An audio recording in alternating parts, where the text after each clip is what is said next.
Yeah, numbers are counting. Numbers are counting, all right. Good sound. You know what that means? Doctor? That means it's time for Sanitary Handshake. So, welcome to Sanitary Handshake. This is your host, Steve Fudge. Today, we've got guests Brian Godsoe. Yo. And JonForward. Yo. Saint JonForward. Spitting out some more words. Damn right. And we're about to do that. So, why don't you get us started, JonForward? What are we up to? We are on our way to comedy night at the Bunker in the lovely, exotic Oromocto, New Brunswick. Lovely and exotic. You hear that? It's two things. And those are the only two things that it is. Nothing else. Right. It's not effervescent, but it is those two things. Effervescent, alright. Yeah, like so many elephants. So I like the stylistic choice that it's your podcast, but you throw it to one of your guests to get it started, right? Yeah, you like that? Keep it rolling. You like that? So I'm the de facto host, I guess. This is how I keep you on your toes, Mr. JonForward. I like being on my toes, but I never could have been a ballerina, so this is a good compromise. Yeah, I think that's good. Also, I saw you try to balance your book on your head once, and that didn't work out either. Yeah, that's why I couldn't get into finishing school. I'm just lucky I have all my toes. That's Brian Godsoe with all his toes. That's a diabetes joke, by the way. Oh, was it? That's what that was? It wasn't. I thought we were talking about ballerinas. That's not a... We were, but then I brought it back. Then I made a joke about a terrible disease. Oh, well, how about that? I don't think that they kick you out of ballerina school for having diabetes, though. Well, they might if you lose all your toes. Well, yeah, I guess if you lose your toes to it. Well, once it heals up, it might be easier to balance on the stump. I don't know, you never seen Baryshnikov put insulin into his arm. That's true, I've never seen that. I've seen Baryshnikov do a lot of things, but never that. Why are we headed to Oromocto? I am headed to Oromocto because apparently Brian Giles has better things to do tonight. Brian, the Reverend Joseph Giles, we're name dropping like a motherfucker over here. Calling you out, sucker. No, Brian threw some things. Didn't realize he had a show tonight until I asked him if he was crashing on my couch, and then it unwound from there. Most unfortunate. I was looking forward to seeing him, but we'll see him tomorrow for filming. Yeah, I was gonna take tonight off, but I keep getting pulled back in. Too old for this shit. This is a Godfather reference right there. Yeah, this business is a lot like The Godfather 3. There's a lot of nepotism, and it's just okay. Good stuff. Yeah, no, I saw the general message that someone had dropped out, so if anybody wants a spot, you can have it. And I was going to ignore that one, but then I was personally asked by Mr. Troy Haynes, and that's not a request that you throw back in his face. He's a powerful man. He's true. He frightens me, and I'm afraid of what the consequences would have been had I declined. The consequences would have been imminent, is what they would have been. Very imminent. Yes. No, Troy Haynes is organizing the first show ever in Oromocto as a comedy show. The Bunker at a Pizza Delight, and we have all got a spot on the show. That's why we're going. Even Brian Godsoe with all his toes. Brian God's all his toes. I like is your new name. I like how you sounded surprised that I'm on the show too. You're like, even Brian God's? That's how I advertise my own show. I said, 12 comics and even me. I've done a few of these kinds of shows where it's like the first comedy show ever in this podunk town. How have you guys had shared this experience previously? But you played a show together? Well, like doing a show in some small town that has never had a comedy show before. Yes. The first one would have been Fredericton at the Wilsers Room, and then later JonForward started this No Jokes Barred thing in St. John. Yeah, but the show at the Wilsers Room wasn't the first show ever. I mean, introducing, no, that's true. So the audience has never gone to a comedy show in their town before. No, this would be my first of that then, I guess. I find it could go either way. They're usually appreciative that something is coming, but they're also people that are not going to like it are also going to be like, oh, something is happening. Let's go to that. Well, I hope so. So it could be either, it could be both. Yeah. I think St. Stephen, when we did that one last year, the first one, like, we kind of ended up on the lucky side of that. Like, they seemed really warm and really wanting that show. Was that at the People's? Yeah, like, even the second one, the one that you did, Steve, like... The tattoo shop one, where we were our own audience, mostly? Actually, you know what? That was technically the first comedy show in St. Stephen. I love those, then I have then. Yeah. Then I did that one. Like, I count the people show a little bit more because people actually showed up. Because we had us, and then we had, what, 4 or 5 people? Yep. Yeah, about that. We had, like, about 4 people that were actually interested in going to see it. 2 people that were there because they worked there. And, well, I'll count that. Comics. They wanted to see it. They weren't comics. I think would that first Yanuk show that Brian Giles put on, would that have been the first show in Calais, do you think? That's a tough one. I don't know. That'd be a better question for Giles. That was a good one. I think it is because he's advertising the new one as part 3, isn't he? Yeah, but of his series. I don't know if it's part 3 of all time. Oh, okay. But I've not heard of any other comedy shows in Calais, so yeah, we'd have to ask Brian to find that out, actually. And I did a couple with Mullinger in the early days of the Blimey show. We did one in Yarmouth, Nova Scotia. The whole tour was supposed to be small towns, and the idea was supposed to be that James was going to meet up with one of the locals and do some kind of local activity, like go ice fishing or some shit like that. It's like Dana White looking for a fight or something. Oh, well, I think they abandoned that conceit right away. I think he did it in episode 1, and then from then on, it was decided that it was more fun to party and eat before the show instead of doing things. Oh, okay. But no, the Yarmouth show was good. It was in a theater. I think they have like a theater scene, so people know how to watch a live show properly without yelling things out. Oh, that's good, because I've seen some people yell out some things at some shows. Yeah, there was a lot of old people, which was frightening at first, but they were into it. And then, like, a month later, I did another one in Lunenburg, and that was a horrible bomb, and somebody yelled out for me to set myself on fire at one point in the middle of my set. It wasn't a good scene.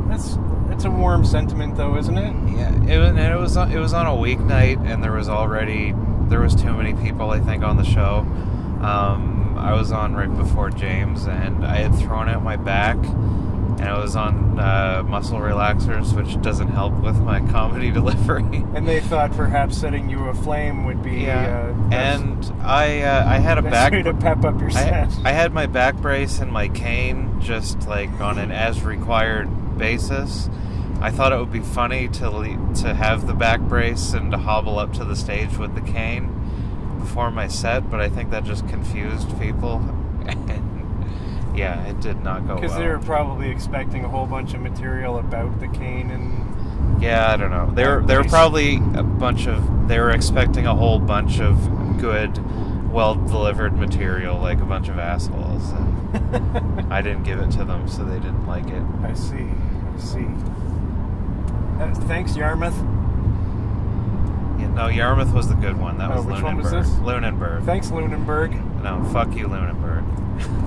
Yeah, there was also a crowd of people that their aunt or something was in town, and they hadn't seen her in like a year, so they decided to have the big reunion at the comedy show, and then get angry whenever somebody tells them to keep it down. It's a great place to have a family reunion or a bachelor or bachelorette. Oh yeah, bachelorette parties. Fucking reason. Have you ever had an audience member who was heckling and told to shut up?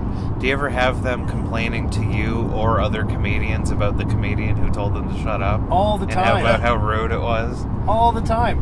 And they expect the same. Like, even I've had it happen, and they know I'm on the show, so they know I'm a comedian, and I just say, no, they were right, you should have shut up.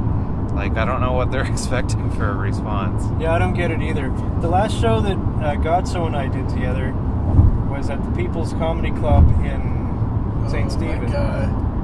And there was this guy calling himself the Mexican. He's just a white guy, but he was Did he have a tan at least? No, that dude was super white. Just some workplace filth.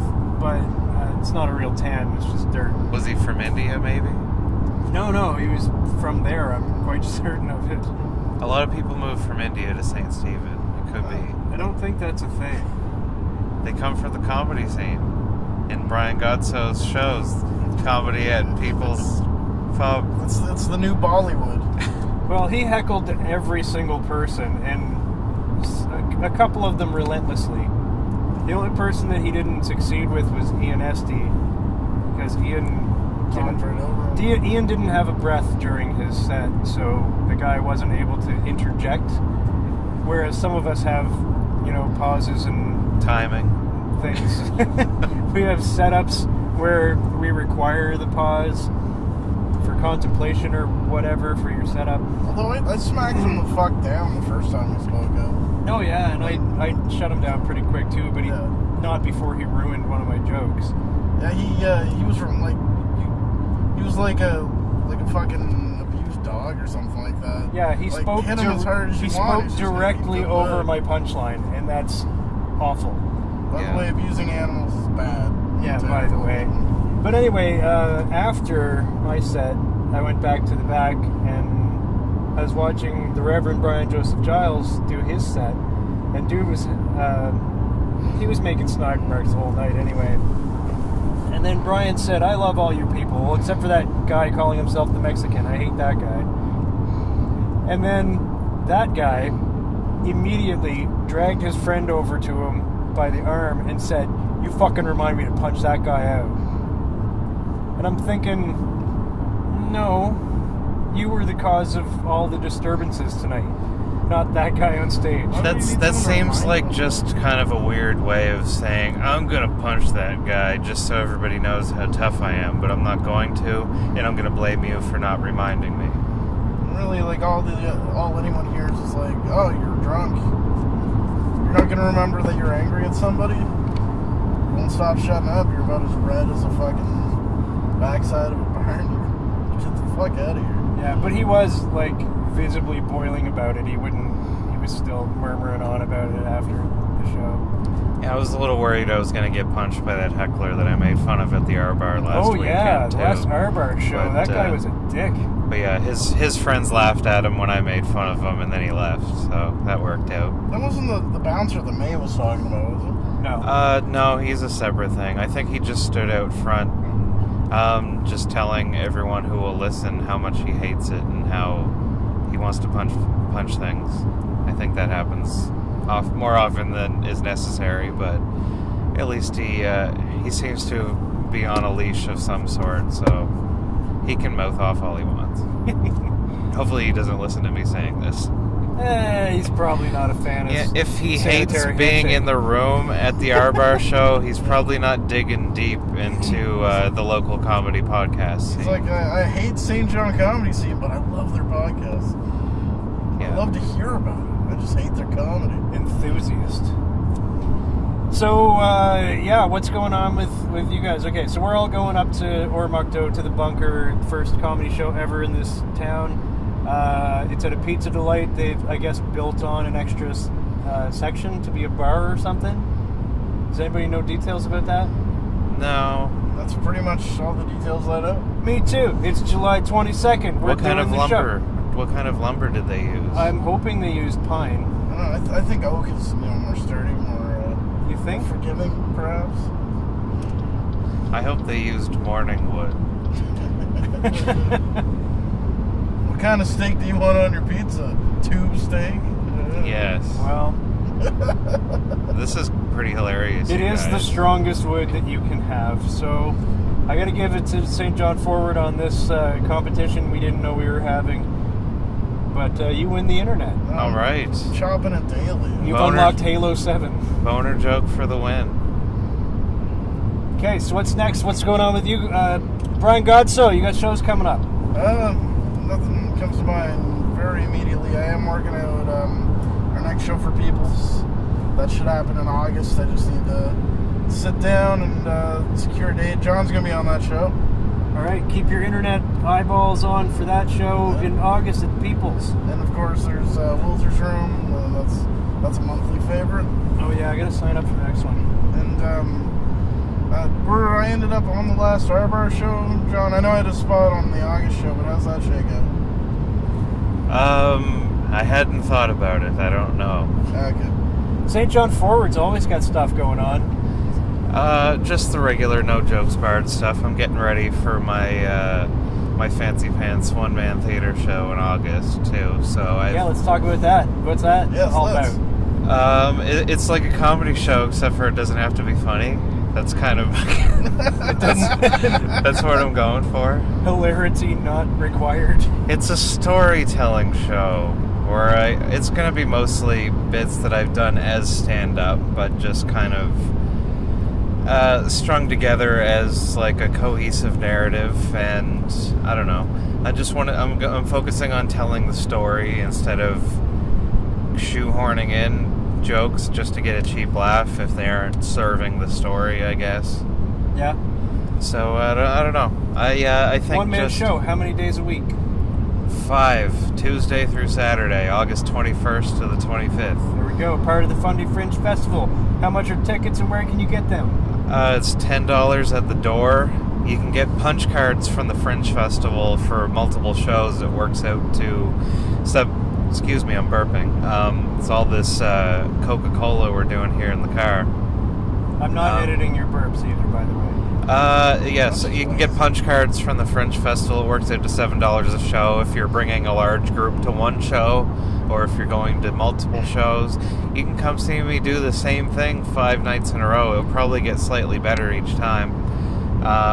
Or you can go to the other stuff. There's like, I don't know how many shows. I'm going to guess 30. You should insert one thing different in every show, and then have people try to figure out what the different part is. Oh, like the Clue movie.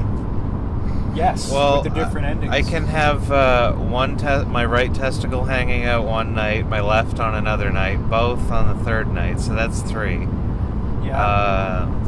I don't know. If I throw the penis in there, that's endless possibilities. Endless. Yeah. Probably not endless. There's 3 things. There's some kind of mathematical equation for how many there are. Sounds like a real mixed bag of surprises. That's going on the poster. JonForward's Honey Garlic, a mixed bag of surprises. Brian Godsoe. Watch John juggle 2 with one hand. So yeah, basically genital manipulation is pretty much the same thing as what the show is. I'm just going to indulge and it's pretty good. Tell stories about my childhood traumas. That's something I'd pay $10 to see. Yeah, I'd buy that for $1. Let's everybody go to that. So aside from that, St. JonForward also hosts and runs 2 comedy shows monthly, once a month each. Yeah, No Jokes Barred at the R-Bar the 3rd Saturday every month, and No Jokes Barred Deluxe at O'Leary's on the 1st Friday every month. Those are shows Those that are things. Go exist. to them. You should. Go to them. One's like an open mic style thing. The other one's more of a featured show. The No Jokes Barred regular show is pay what you can. So if you don't have money, it doesn't matter. Just be in the audience. God damn it, come to the shows. Yeah, you have to laugh extra loud if you're not paying. It has to kind of balance out. Yeah, you can pay with laughter. You can't be cheap with your money and your laughs at the same time. I'll accept one or the other. Yeah, I'm okay with this. And then the No Jokes Barred Deluxe, the one that happens at O'Leary's, is a $7 show. It's steep, but the quality pays for itself. The quality pays for it. You get full feature sets, and you get a shot at the door. Yep. They give you a shot of some alcoholic beverage. Yeah, you can get drunk and diabetes at the same time. And it includes cover to the whole place, and not just the comedy. Yeah, you can go see the band play at least one Great Big Sea cover, guaranteed. I think that's a promise. Yeah, and maybe Down Funk or something. If they play Ordinary Day, I'm sold. There'll probably be a sociable. There will probably be middle-aged people getting drunk and handsy with each other. Real handsy. Mm-hmm. And and then there will be depressing VLT men. Cool. Brian Godsoe, you've hosted the People's Comedy Show twice, right? That's right. You run that thing. Yeah. Also, you had been doing the Sunday afternoons, taking over for Matt Copeland. Do you want to talk about that? Yeah, that was a fun room to do. Where is it? Down in McGill's, the first Saturday of every month. Sunday afternoons every Saturday. This is why you got fired. I didn't get fired. I know we're not supposed to talk about it, but this is whatever this podcast is exclusive. There's a lot we're not supposed to talk about. But anyways, go to McGill's the second Sunday of every month. It's in capable hands now because it's out of mine and into Sam Laidman's. McGill's, formerly Cougars, down the boardwalk in St. John, New Brunswick. Is it the first or the second Sunday? You said both. Make up your damn mind. It's the second. Get ready to plug the thing that you no longer run, Brian. Second Sundays. Now, I just want to plug all the local shit that goes on. My day job got in the way of that, so I had to give it to lesser but more capable in some ways hands, and they share the same vision I had for it. They're gonna be doing roast battles through August and September. Hopefully, I can get on the September one. I don't think I am, but that'd be cool if. Now, how does the roast battle work out? Is it? Do you tell a bunch of roast shit? Do you do a whole roast set and then somebody else does, or is it joke for joke? I assume it's like the TV show. Joke for joke. Four jokes back and forth. Just four? That's what it was on the TV show. Okay. I didn't see the TV show. Yeah, it looks like they're doing it to a similar plan as that. I'm not sure. I know it's different when they do it in the actual clubs, but I'm not sure how different it is. Cool. What do you think about joke stealing? Bad. Do you love it? Do not do it. If it's an honest steal, if it's, because you're going to have similar premises. Oh, yeah. That's going to happen. Not every, you got all these fucking dickheads all over YouTube, scouring everyone's sets. Not because they enjoy comedy, but because they enjoy, fucking pissing people off on the internet. Yeah, and trolls. They'll find something that's, similar, and, they'll make a video about it, or they'll bug somebody about it on Twitter. Saw that shit happen to, somebody accused Dan Soder of stealing, I can't remember who joke on his Netflix special, on the stand-ups, and the dude whose joke he was accused of stealing just was like, Dan doesn't need to steal my material. He's a funny guy. It just seems like we had the same premise. That's all. It's not stealing. Yeah. What if it seems to be way more exact? Have you ever found that some comics have just... It's too close to the line of premise and setup, punchline. Well, I find most of the time when it happens, it's kind of an obvious joke anyway. A lot of times, whenever something is similar, it could just be parallel thinking, and I don't know. That's why I just talk about myself. I usually live through it, so I don't think that I stole someone else's memories. So for the most part, I'm pretty safe, but it's possible that I could absorb a line or a punch or have thought about it independently. A metaphor. Yeah. It's a terrifying thought because I have seen people really go after other people for that, and careers have been destroyed.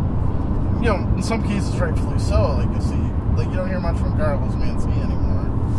But yeah, if it's on purpose, then for sure that's a sleazy thing to do. But yeah. Sometimes you would do it and you wouldn't even recognize it. And I would, if I found out that, I had a line that I thought of that I know another local comedian who I'm not really on speaking terms with had a similar premise, and there was a line in it that I'm not sure if I thought of or came from that person. So I asked somebody else who would have seen them more often than I do, and they didn't recognize it, so I'm going to assume that it's mine until I find out otherwise. But if I do hear that person do that bit again and that part of it's in there, I'm just going to drop it. Yeah, that's what I would do as well. And even if oftentimes somebody will do a joke that is something I have thought of but never performed before, and especially if they do it better than whatever version of it that I had in mind, I just don't bother. Like I had a premise that that I was working on that I had kind of done once, and Doug Stanhope did the same premise, only infinitely better than the best version of mine would have ever been. So I was just like, all right, never mind. I let Doug Stanhope have it. Yeah, I've had so far. I've only had one that I did a joke that was similar to another comic, and it wasn't even part of his set. He was introducing another comic, and he made a crack about him that was similar to a line that I used. So I just dropped it because he's already famous. So even if I came up with it first, I don't care. Like, I don't want to. If it's going to create, I won't knowingly do a line that I know another comic does in that manner. Well, even if you did think of it the right way, you don't want somebody to hear your set and be like, "Oh, he's doing a blah blah blah bit." Right. Like, even if it's not true, you don't want to give that impression that you're a filthy thief. And I just dropped it. I mean, whatever. I'll write more jokes. That kind of touches on a bit of a fear I have. Like, it's not a super rational one, because we're performing, at least right now. Like, how often are you going to be performing on the same bill, or like even in the same room as like a bigger, like a national or international headliner? Like, we do get it every once in a while, but well, I guess the irrational fear is that, like, just starting out, being where I'm at, 2 years in, completely unknown. Like, if I have something that really hits, and they hear it, and yeah, that's pretty good, and then they take it on. Like, now that no longer belongs to me, because this person is like way more of a voice, way more of a reach. Now has this line, and like, what am I going to do? Is my word against theirs, right? Yeah, good point right there. I do have, there's a couple of newer comics on the scene that have similar, like, I think it's 2, maybe 3 similar jokes to mine. Was it that rambling? But they're dissimilar enough that I think we can all still keep doing the bits. Like, was it that nonsensical? No, it made sense. Yeah, I have a joke. It was a long pause afterwards that I was like, shit, I gotta swallow my liquid. Because I took a big drink, expecting you to ramble longer, and you didn't. So I had to, oh fuck, now I gotta talk. So I had to swallow my drink quicker than normal even. Welcome to the magic of radio, folks. Yeah, it's the magic of radio. I'm driving also, by the way. So when I'm driving, I find it harder to predict when Brian Godsoe is going to shut the fuck up. Well, I also have a bit about how my name is Steve Fudge, but I think I bring it in a different direction than you do. So. I think you do too, and that's why I didn't use that one as a thing, and that's why I didn't drop mine. Yeah. Bit about. I think we can both be Steve Fudge. We can. Fucking forgot the Punisher shirt tonight. God damn it. Is it part of your thing? I like leading off with it. Like, John did this thing, I think it was at the anniversary show. You're giving away your secrets here. You want to do that? Huh? Keep going. And he brought me up. He's like, next up, Frank Castle, the Punisher. I'm like, yeah, the Punisher, sure. And I'm like, yeah, the Punisher really let himself go. And I just sort of leaned into that. Yeah. And it was getting laughs. And I did it again at the Wilsers. I saw you do it at, I think, Sunday afternoons. Or maybe it was Wilsers. I don't remember. It would have been Wilsers because it got laughs. Yeah, it got laughs. Yeah, it was Wilsers. No, you're right. Yeah, that's a hot tip for the new comedians. You need to have as much material as possible that relies on the outfit that you're currently wearing. Usually, if you get a host like Phil Smith, it works in your favor anyways, because you can just make fun of what he's wearing. Yeah. So far, it's just been endless. Like, 1992 drug dealer. Gold chain on the outside of the shirt. Yeah, there's one night where how else are everybody going to know he has a gold chain? That's true. Well, there's one night when he was going back, and I'm like, it's like he's just waiting to sign Blackstreet. And then they played No Diggity after the show. No Diggity. Hey-o, hey-o, hey-o, hey-o. That's great. Gotta bag it up. No doubt. Right, so what else is a thing we can chat about? World issues. Fill some time. Okay, what do you think about world issues? I think that we should continue to have a world. That's just my personal opinion. Okay, I'm with you there, but it's mainly because I like it. You know, there's some disagreements as to, like, how or what kind of a world, but, you know, we should definitely have one. What do you think of this whole Syria thing?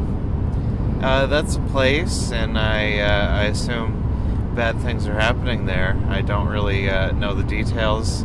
People are leaving there, and they want to come to other places where the bad things aren't happening. But some people don't like that. And I like it when people don't have bad things happen to them anymore. So if they can go to a place with less bad things, that's good. I think that's fantastic. Yes. Wouldn't you, for example, let's say bad things were happening to us in our town, was being bombed and people were being murdered and exploding all the time. Would you not want to leave and go to somewhere where that's not happening? Well, I think it's exactly the same situation like in the comedy scene. Like, I felt really bad that comedians were being told what jokes they can and can't do, so I took them in as comedy refugees into a show called No Jokes Bar so they could live without that kind of tyranny. I know, but then do you know what happened? People started going, I don't like those kind of comics in my town. I think we should bar some of those jokes. It's straight up racism, and it... Go back to your own jokey place. I won't stand for it. Terrible. This is a karaoke bar. Ain't nothing funny supposed to happen here. That's straight up jokeism. And I won't stand for it. I won't even sit for it. If that happens, I'm laying down immediately. Which is weird, because John is usually sitting. So that's how serious this is. It's very easy to go from sitting to laying. Trust me, I do it all the time. I don't usually have a transition for that. I just kind of... I got this teleport thing I do. It's involuntary, actually. Well, what are the mechanics of your teleportation? Is it scientific? Is it mystical? Magical? I can't tell Portals? which it is because it happens so fast. Basically, I go from laying to standing without any transition in between. Okay. You're like a human jump cut? Yeah, that. I have an important topic that Anything can happen during the editing. Go ahead, Brian Godsoe with the topic. This is something that's been hot on Twitter, so that's how you know it's important. Doctor Who is a lady. Bad? Good? I don't care. Wait, are you saying he was always a lady? No, now Doctor Who He regenerates. It's not even technically the first. There was Dr. Donna for a little while. Yep. And And everybody... in the Red Nose Day special, he was a lady. So he's been a lady before. Yeah, the Doctor can be any... He regenerates. Hey, the Doctor could be a dog if the Doctor wanted to, or if that's how the Doctor would regenerate. Women can be doctors. I don't see the problem here. What? Yeah. Oh, neat. Yeah, pretty cool. Only... I feel like I'm being too glib. I'm just like, world problem solved. There we go. No, This Doctor Who thing is more complicated, though. We have lady doctors. That's a thing. It's already. It's been a thing for a long time. They save lives. Hey, Steve. Yo. Do you know what Doctor Who is? Yeah, I know he's a television. He or she is a television character that is sentient and has two hearts. Actually, One is for loving people, and the other is for saving the world and keeping themselves alive. All right, that sounds like you actually very much know what Doctor Who. The two hearts is a very specific thing to know, but the sentient seems overly general. If you're only going to name two, I think you covered the whole wide spectrum of nerd minutia and pretending like you know what you're talking about. What was I the wanted fake the out? nerd minutia because the two hearts are living in just one mind. Oh, fuck off. That's just the genesis of that joke. Yeah. But the nerds should be angry that there's another Doctor, period. I think he ran out of the number of regenerations he was supposed to do like 2 doctors ago, and they never really explained it. Supposed to be finite, like a cat's Yeah, life? there's supposed to be like 13, I think. They just waved that away. They're like, And it's not like there was a good reason like for it other than to make more rating. money. Cash cow. But So yeah, that I take more issue with than there I don't being care. a lady doctor. I still like watching. I've watched every episode of the new reboot version. non-canonicalized a canon topic. I don't know No. that canon is something that, like, even that Doctor Who can kind of slip in and out of, because Doctor Who Each one is the same character, but they're all like have a different personality and style, depending on who the current actor is, I guess. I like David Tennant. I didn't. He was my favorite. He was my least favorite of the new ones. Very controversial. I like Matt Smith myself. Yeah, Matt Smith had the best companion ever, and that includes the old Doctors. There's a lot of controversy in this car right now. I never watched the old ones much. I never got into it, but I've seen all of the post 2005. We're boiling with rage here in our seats. I grew up on the Tom Baker one, so he's actually my favorite Doctor. But out of the reboot, like Tennant maybe, but Matt Smith's more charming. He's funnier. Yeah, and Rose is the greatest companion of all time. Rose wasn't with Matt Smith. What are you talking? Rose was the OG one, and with not Rose. Christopher Eccleston. Fucking what's her name? The red hair and the kids are great. Oh right. I forget. The internet will tell us. Internet comments while they call us fags and whatever else horrible things they can call us. I'm sure somebody will. We just had like a 5-minute segment on Doctor Who. So. Yeah, so it's bound to happen. So, how do you deal with hecklers? Anybody? Tell them to shut the fuck up. Yeah, if they're close enough to the stage, I like to pee on their face. That's pretty good. I don't have. Do either of you have like a set way that you deal with hecklers, or do you just kind of hope it doesn't happen, and then when it does, deal with it at the time? I try to get progressively meaner. I start out. I make sure that I tell them that even if we're making a fun joke about it right now, this is still unacceptable and stop, and remind them, because sometimes people don't know that what they're doing is wrong. They think that heckling just means, like, you suck, but there's a lot of, at least 50% of hecklers think that they are helping the show. Yeah, which makes no sense to me. I don't understand how they can think that way. Well, it's our job to educate them on the etiquette of the comedy show, and if they still continue to be assholes, then you start tearing them apart piece by piece until they're a puddle of insecurity. A quiet puddle. A quiet puddle of insecurity. Thank you, JonForward. And that's when you hit them with the C word. Do you find that works? Could you please leave? Starting with a C. Very good. I just don't know if I want to say cunt with it. Kill him with kindness, all starting with a C. From Crying Godsoe. Crying Godsoe? Godsoe.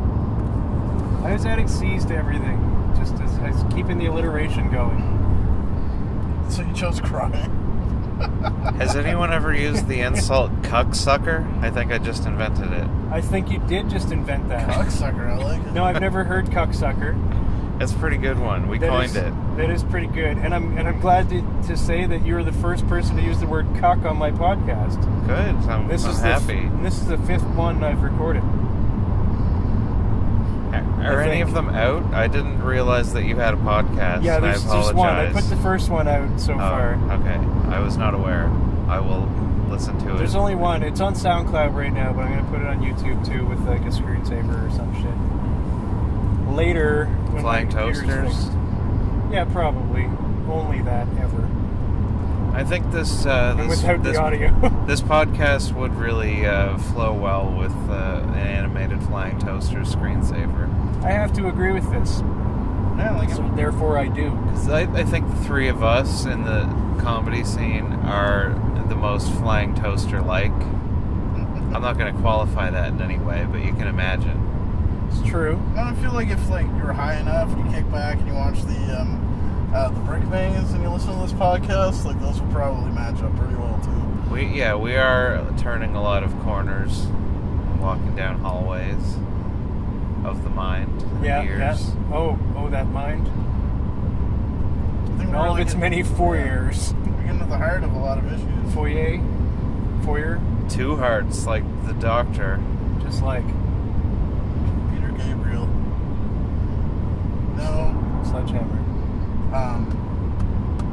What's his name? You hear calling in the air. Phil Collins. That's the guy. You can hear Phil Collins in the air tonight. Hold on. Yeah, he wrote the song about himself. All right, let's start to kill it off. Any last words? I don't know. We could turn off to Moncton and make this a stranger adventure that is a lot more French. Probably involve 50% more hookers. Then Yeah, Troy would have us killed. 3 people off the show, all in one stripper infused accident. I don't know what I'm talking about. I enjoyed the word infused during that whole thing. I was trying to picture how that works exactly. Yeah, we're gonna go and get an injection of pure strippers right into the bloodstream. That's the best way to do it. Yeah, you have to melt them down. I don't know. And this way you don't have boil to it on a spoon, you don't the have to ashes or something. kick them out of your car afterwards. Right, they're always with you, and the boiling thing kills the diseases. It's very sterile. Oh, that's perfect. There, we just fixed prostitution. All right, yeah, in a very eloquent way. I'm very proud of myself for that. Man, I feel like I got a lot done today, and I really didn't. I'm gonna put this in my reel. Okay, and I want to thank you both for being on my podcast, and I hope you both have a good set tonight. See me at the Biff Tannen Auditorium. Put them completely We're out gonna of have a order. sold-out show. Just go to the past and be in the audience, goddammit. No time travel necessary for me. You can just go to JonForward.com. There you go. And watch out for me on my, probably by the time you hear this, and its successful 3rd season, Hard Times, which is coming at you soon if you live in the past. Yeah, and you can also see all 3 of us on Hard Times TV show, which is coming soon. Is it just called Hard Times now instead of Hard Times in the Maritimes? Yes, we shortened it to just Hard Times. Okay. Because there was a... I didn't get the memo, guys. There was a zine by Julia Wright and some friends that was Hard Times in the Maritimes. Oh, yeah. I was And plus aware of that. I it's- thought we were just rolling with it anyway. No. Well, good on us. No, after a lot of discussion and hair pulling, we decided... Someone else's hair, mind you, not our own. Is the theme song changing to reflect that? No, it is not. Fair enough. Hard times in the easternmost point of Canada. I am Canadian. Doesn't flow as well. So, yes. You can see us on this show coming soon. We're doing 6 episodes. Binge so, it. Binge watch. Do it. Yeah. Do it. So thanks again. Thank you, listeners, if we have one. Thank you, one listener. Sanitary Handshake. Bye. JonForward.com. Brian Godsoe signing out. Watch for me. .com. I'm hitting stop now. Okay. I pat my back just to pass the time, 'cause I love myself.